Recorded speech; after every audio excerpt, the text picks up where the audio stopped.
Saat ia berada di dapur, anehnya pintu dapur ini ternyata masih terkunci dengan sangat rapat dan lagi-lagi terdengar suara ketukan pintu di luar tadi yang masih terbuka. Tok tok tok, tok tok tok. Namun tak disangka, saat ia baru saja melangkahkan kaki ke arah pintu, terlihat sosok berdiri membelakanginya menggunakan baju dan juga celana yang sama yang dipakai oleh Tommy sebelum ia meninggal.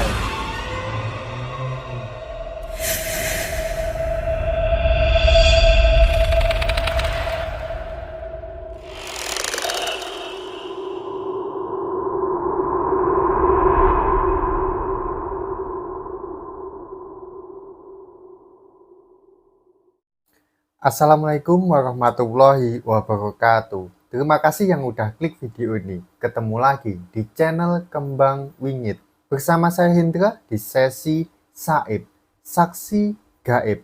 Mau percaya tapi tidak ada, mau nggak percaya tapi mereka ada. Siapa di sini yang masih jomblo? Buruan cari jodoh ya. Ups, tapi kata orang dulu, jodoh nggak akan kemana. Tapi kalau kita nggak nyari, ya gimana mau dapat?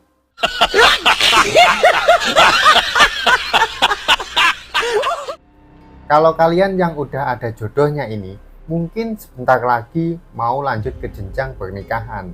Tapi hati-hati ya lu pada, karena pernikahan adalah sakral dan masing-masing daerah ada adat dan larangan-larangan menjelang pernikahan yang tidak boleh dilanggar. Pamali namanya. Nah, cerita kali ini menceritakan cerita horor saat menjelang pernikahan. Cerita ini saya ambil dari website treatreaderapp@ras140217. Bagaimana kelanjutannya, tonton video ini sampai habis ya. Karena cerita kali ini sumpah gila sih.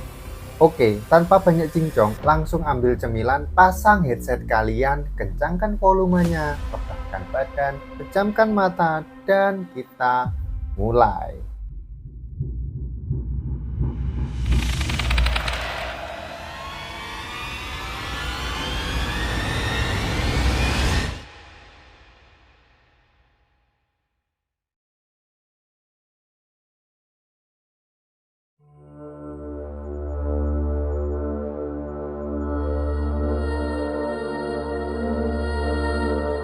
Ini cerita dari salah satu tetangga paman sepupunya Om Ras atau si penulis ini ya. Kita sebut saja namanya adalah Tommy. Usianya sudah menginjak 25 tahun. Kala itu, dia merupakan seorang pekerja di taksi air, mesin motor. 3 bulan yang lalu, dia sudah bertunangan dengan seorang wanita yang merupakan kekasihnya. Wanita itu tinggal di sebuah desa yang cukup jauh dari desanya Tommy. Waktu itu, paman sepupunya Om juga ikut bekerja di mesin motor, membawa dan mengantar penumpang sampai ke tempat tujuan.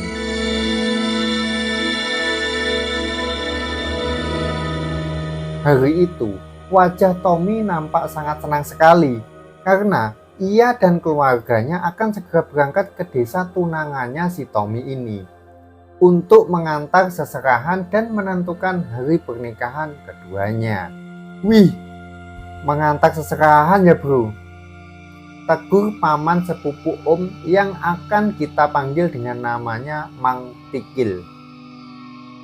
Sambil tertawa kecil, iya bro, kamu sendiri kapan? Jawab Tommy ini dengan nada bercanda ya. Ah, nggak tahu kapan ini. Aku melajang saja dulu. Nanti saja menikah.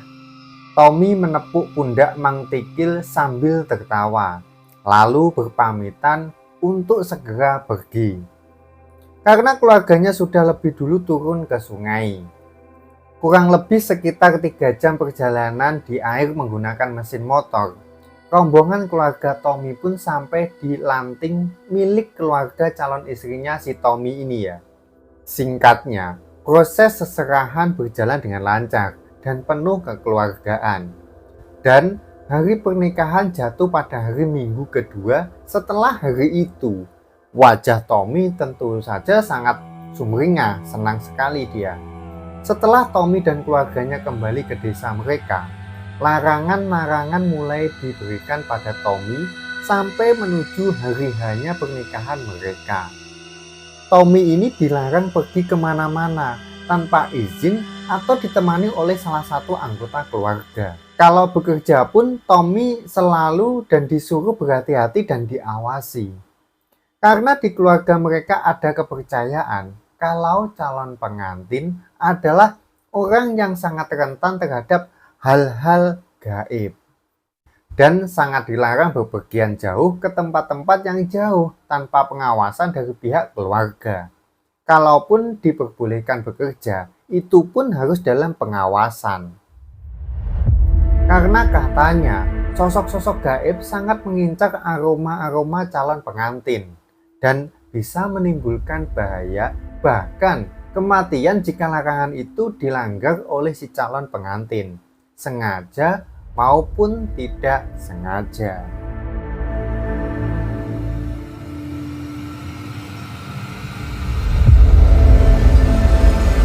Singkat cerita, 7 hari sudah berlalu. Hanya tinggal 6 hari lagi menjelang hari pernikahan. Hari itu, Tommy ingin pergi ke pasar besar yang jaraknya cukup jauh dari desanya. Secara diam-diam, ia menyelinap ikut bersama Mang Tikil ini yang kebetulan juga akan mengantar banyak orang ke pasar besar itu. "Aduh bro, gak berani aku membawamu," tolak Mang Tikil. "Gak apa-apa aja. Lagian Ki, aku sudah izin sama orang tuaku," kata Tommy ini.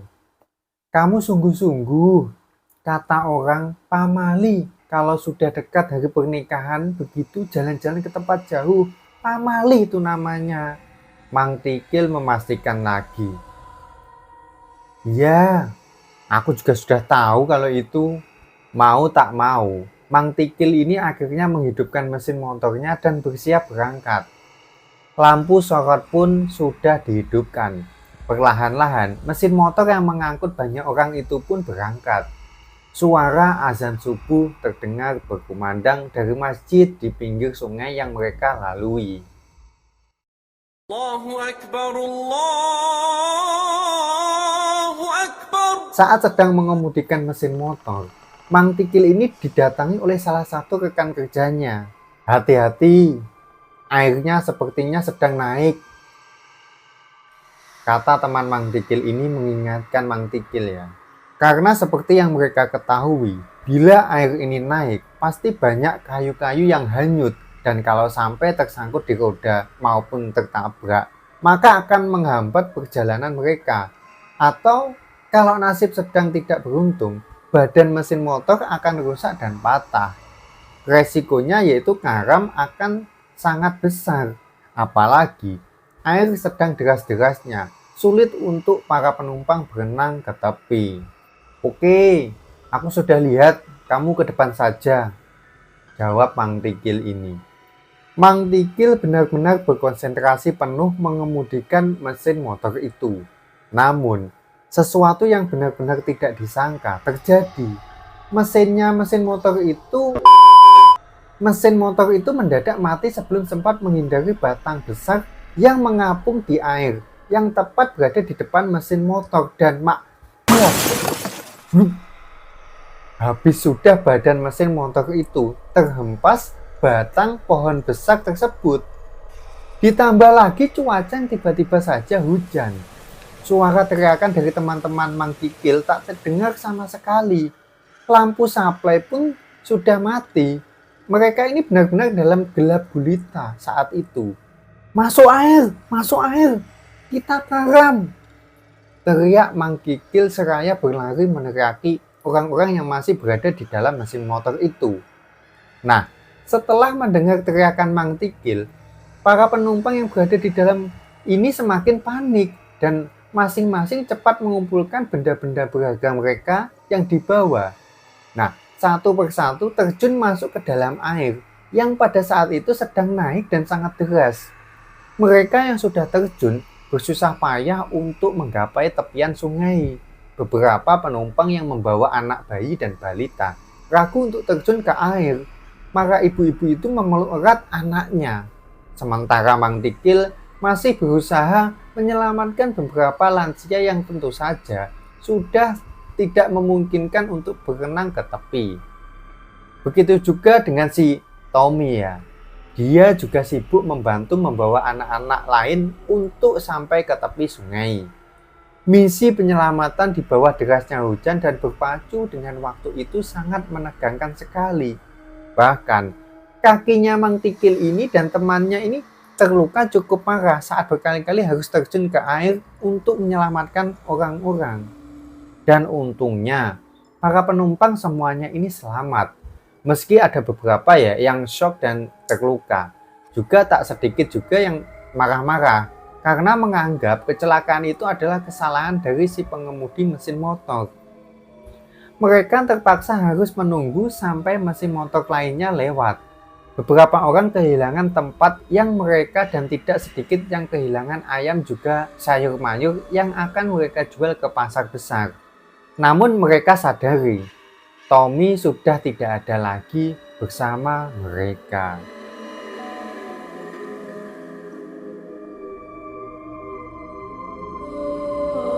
Mang Tikil juga belum menyadari hal itu karena ia masih mencoba mengikat dan menghentikan pendarahan lukanya yang sangat sakit terasa. Hingga pukul 8 pagi, barulah mesin motor berikutnya lewat. Itu pun sangat syarat penumpang. Mereka hanya singgah beberapa saat lalu pergi dan berjanji akan secepatnya kembali ke tempat itu untuk mengantar pulang orang-orang yang berada di sana. Dan setelah menunggu berjam-jam, barulah mesin motor tersebut kembali. Orang-orang langsung bergegas naik ke dalamnya, begitupun juga dengan Mang Tikil ini ya. Namun saat akan naik, ia baru sadar jika Tommy ini sudah tidak ada bersama mereka lagi. Nah, Tommy. Nah, tanya Mang Kikil pada teman kerjanya. Tommy kemana? Tidak tahu aku. Dia kan tadi lebih dulu ke tepi membawa anak-anak. Tante, di mana laki-laki yang bawa anaknya tante tadi? Tanya Mang Kikil pada tante-tante yang anaknya tadi diselamatkan oleh si Tommy. Lah, iya ya. Di mana dia ya? Aku tidak melihatnya lagi, cuman tadi saja. Nah, wajah Mang Tikil ini terlihat sangat cemas dan khawatir. Ia menanyakan ke semua orang tentang Tommy, namun semuanya tidak ada yang melihat. Hingga akhirnya, si anak kecil yang tadi ditolong oleh Tommy mengatakan, Paman yang tadi ya, dia masuk ke air, terus nggak muncul lagi. Coba cari di situ, Paman. Tadi di situ soalnya. Anak itu dengan wajah polos berkata seperti itu. Tanpa berkata apa-apa lagi, Mang Tikil langsung terjun meski kakinya sendiri pun terluka cukup marah. Berkali-kali ia terlihat muncul ke permukaan air untuk mengambil nafas. Namun, Tommy ini tak juga ditemukan. Beberapa orang pemuda yang mengemudikan mesin motor tersebut juga ikut terjun ke air untuk mencari si Tommy ini. Akan tetapi, sampai 1 jam mereka keluar masuk air tetap tak kunjung menemukan si Tommy. Sudah hampir sore nih, lebih baik kita pulang. Kasihan anak-anak ini, besok baru lanjutkan pencarian. Ujar salah satu orang di dalam mesin motor. Nah, mau tak mau karena ia juga sudah mencari 1 jam lebih sampai lukanya mengembang. Akhirnya Mang Tikil ini menyetujui untuk pulang. Meski dalam hatinya ini sangat berat untuk pergi dari tempat itu. Tapi ya gimana lagi, ia juga harus memikirkan fisiknya yang sudah mulai melemah. Mati pun mungkin jika ia tetap meneruskan pencariannya saat itu. Singkatnya, mereka akhirnya sampai di desa dan diantar satu persatu dilanting. Pada saat itu, tiba giliran Mang Tikil yang turun. Ia langsung dihampiri oleh orang tuanya si Tommy. Meski sudah menjelaskan dengan sejelas-jelasnya, namun pihak keluarga Tommy tetap menyalahkan Mang Tikil ini yang berani membawa Tommy secara sembunyi-sembunyi. Nah, Mang Tikil ini benar-benar merasa bersalah. Ia hanya mampu menangis sejadi-jadinya dan meminta maaf pada keluarga si Tommy ini. Malam itu juga, mereka berangkat untuk mencari Tommy. Mang Tikil tidak bisa ikut karena kakinya sudah geram dan hampir tak bisa bergerak lagi. Namun, 2 hari pencarian tetap tidak ada hasilnya. Saat di hari ketiga, pihak keluarga Tommy ini disarankan untuk meminta bantuan para Pak Aliran atau orang yang mempunyai buaya gaib dan bisa menundukkan buaya liar. Saat dalam prosesnya, keluarga Tommy dan orang-orang yang membantu mencari termasuk Mang Tikil ini disuruh ke tepi. Mereka menunggu dengan penuh harapan bisa menemukan si Tommy meskipun sudah dalam keadaan menjadi mayat. Setelah beberapa saat lamanya, akhirnya Pak Aliran memanggil pihak keluarga dan orang-orang yang ikut mencari Tommy. "Ada apa, Tuan? Apakah ada harapan anak kami bisa selamat?" tanya orang tua Tommy dengan bibir yang bergetar ya. "Saya memanggil kalian kemari untuk menyampaikan sesuatu. Tapi sebelumnya saya harap kalian jangan saling menyalahkan. Kalian harus kuat menerima kenyataan dan ikhlas." Duk. Mendengar perkataan si Pak Aliran ini, jantung Mang Tikil menjadi berdegup tak karuan. Ia sudah merasa kalau pasti Tommy sudah meninggal. Nah, pihak keluarga Tommy ini terutama orang tuanya menangis sesenggukan mendengar perkataan Pak Aliran ini. "Baiklah Pak, bagaimanapun kondisi anak kami, saya berharap untuk bisa bertemu kembali." Pak Aliran menghela nafas panjang, lalu menunjuk ke arah bagian sungai yang hari-hari sebelumnya sudah dimasuki oleh Mang Tikil. Perlahan-lahan menyembul sesuatu di air, seperti didorong oleh sesuatu. Tubuhnya ini bengkak dan membiru, bagian bajunya ini sudah terangkat sampai ke dada. Jadi kebuka sampai ke dada sini, karena bagian perutnya sudah sangat besar. Mayat Tommy yang sudah bengkak itu, tanpa aba-aba Mang Tikil langsung terjun ke air. Menurut cerita beliau, pas terjun itu kakinya menyentuh sesuatu yang kasar dan tajam. Entah apa itu atau sesuatu apa itu. Bau air sungai pun mendadak menjadi amis menyengat. Dengan berani, Mang Tikil ini meraih pelan tubuh Tommy ke tepian. Sesampainya di tepian, ia dibantu oleh orang-orang untuk mengangkatnya. Sangat perlahan-lahan sekali proses pengangkatan tersebut, karena takut jika bagian daging mayat akan terkelupas akibat terapuh. Nah, orang tua Tommy ini menangis histeris. Mereka menangis terseduh-seduh. Kaki mereka bahkan tak bisa untuk melangkah. Mang Tikil pun tak kalah sedihnya. Ia merasa sangat bersalah atas kematian si Tommy ini. Yang ikhlas, ikhlaskan. Yang pergi jangan ditangisi. Hantarkan dia ke alam yang lebih baik. Karena ini sudah takdirnya. Kita semua juga pasti akan menyusulnya, cepat atau lambat.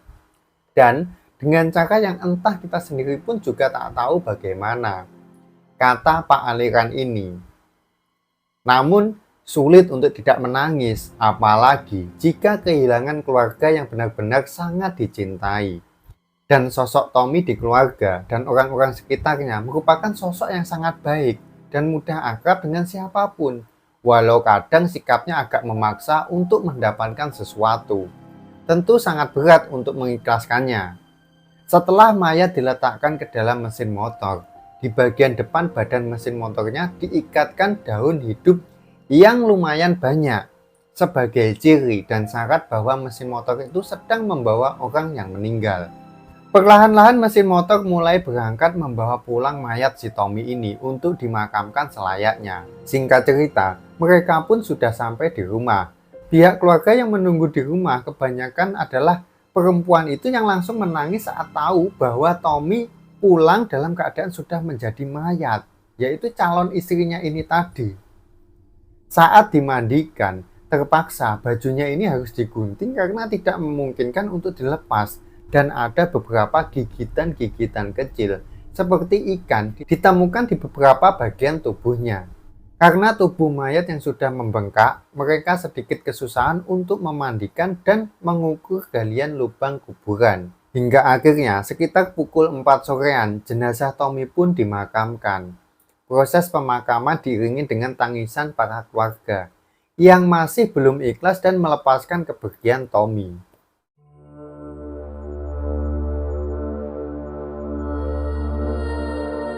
Rasa bersalah terus saja meliputi perasaan Mang Tikil. Ia sangat menyesal telah membawa serta Tommy di hari itu yang masih dalam masa pantangan atau larangan menuju hari pernikahan.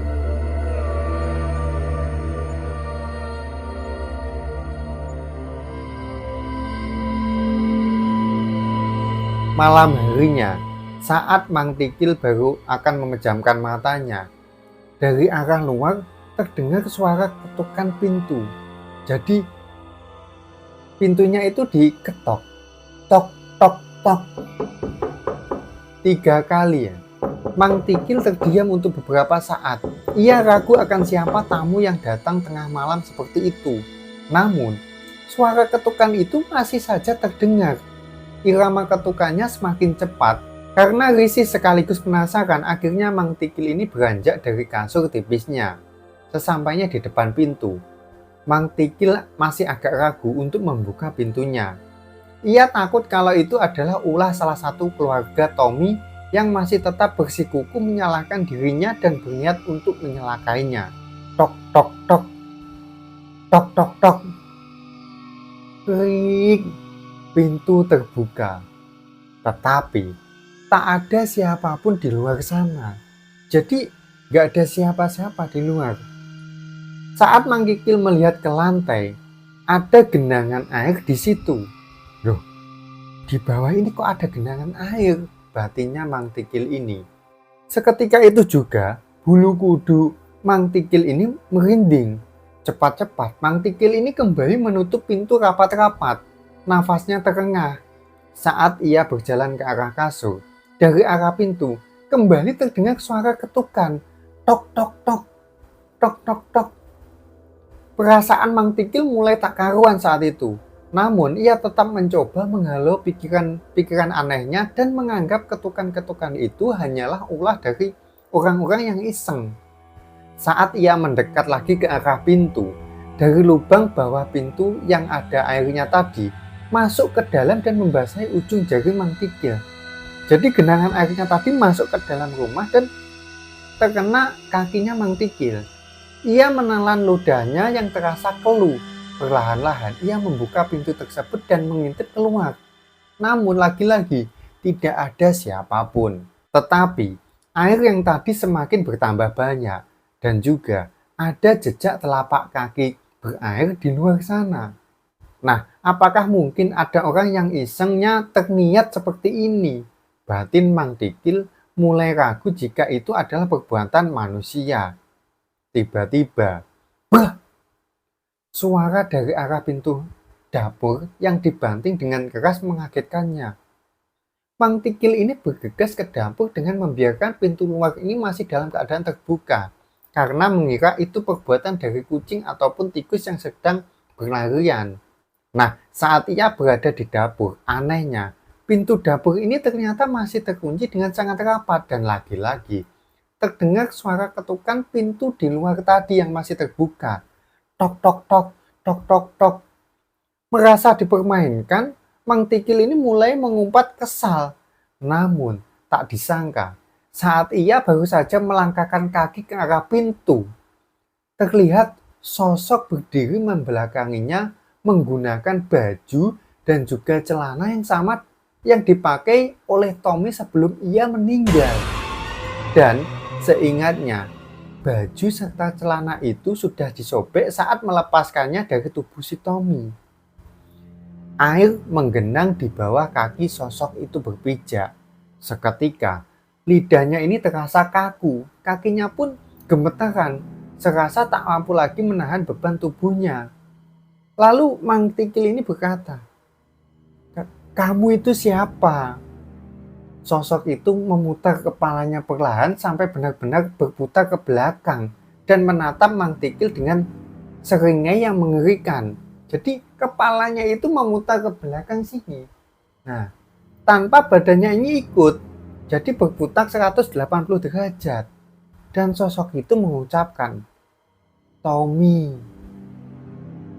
Seketika itu, Mang Tikil langsung pingsan.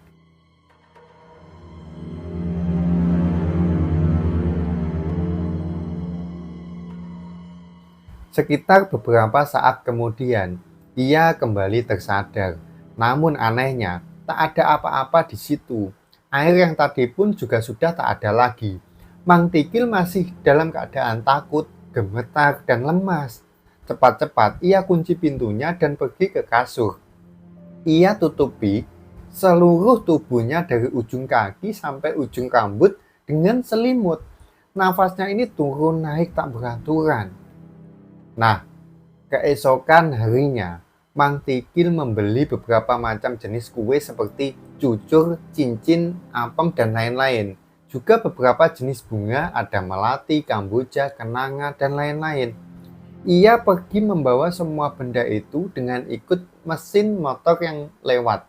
Saat sampai di tempat ditemukannya mayat Tommy, ia melempar semuanya ke sungai dan berdoa agar Tommy ini arwahnya bisa tenang di alam sana. Semenjak saat itu, Mang Tikil pun pulang ke kampung halamannya dan tak pernah lagi bertemu keluarga Tommy. Meski beberapa kali ia pernah melewati desa tersebut dan juga tempat Tommy ditemukan meninggal. Tommy selalu datang ke dalam mimpi Mang Tikil, walaupun tidak setiap malam, dengan keadaan basah kuyup, untuk meminta dikirimi doa pada temannya itu. Biasanya, setelah dikirimi doa, mimpi itu tak akan muncul lagi untuk beberapa waktu, meskipun karma melanggar pantangan atau larangan. Oleh beberapa orang yang tak mempercayainya, dianggap hanyalah sesuatu yang tabu.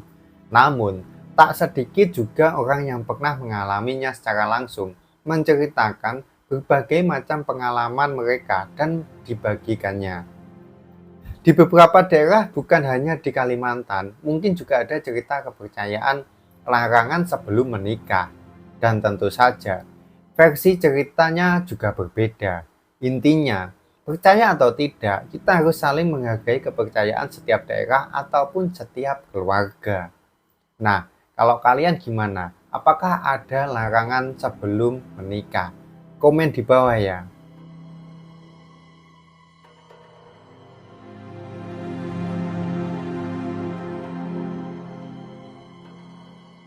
Oke guys, itulah tadi cerita horor sepupu Om Ras tentang larangan menjelang pernikahan. Bagi kalian yang ingin mengirimkan cerita pengalaman horor, silakan kirim cerita kalian ke email di bawah ini ya. Nanti saya akan bawakan di sesi Saib, Saksi Gaib. Cukup sekian video kali ini. Saya Hendra undur diri. Ketemu lagi di video selanjutnya. Dan bye.